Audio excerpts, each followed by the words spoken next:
I was also looking at your fights because I like my fights. 80% of your fights are at center ice. What's that about?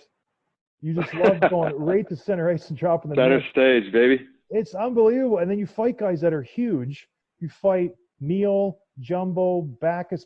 You finally beat Enrique. You got a win under your belt. But why?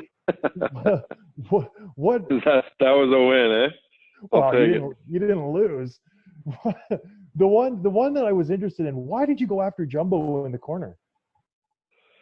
Well, honestly, like, I had a chance to play with him at the Olympics and recently at the World Cup, and he was one of those guys that I really looked up to and had a ton of respect for, just the way he was in the room and on the ice too. Like, if you're playing against him in games, I think he's one of the most competitive guys that he just, he's going to show up every single night.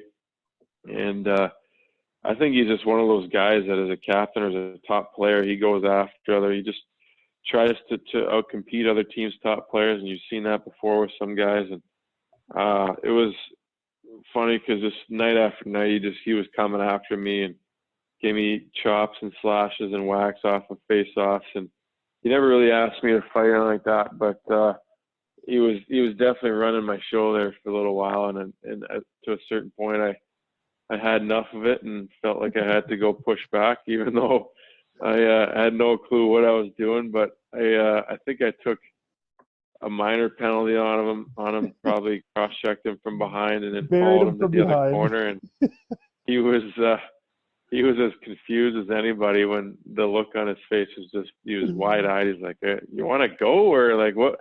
He didn't know what the hell I was doing. And before he finished his sentence, I threw my gloves off and just tried to tie the old seatbelt on him a little bit there. So that's, as good as I could have done probably. And I think from there on out, I think he gave me a little more space on the ice after that. So hopefully he doesn't hear this interview and we'll go back to square one. No, he's a big follower of the podcast. He listens all the time. Oh, great. Oh,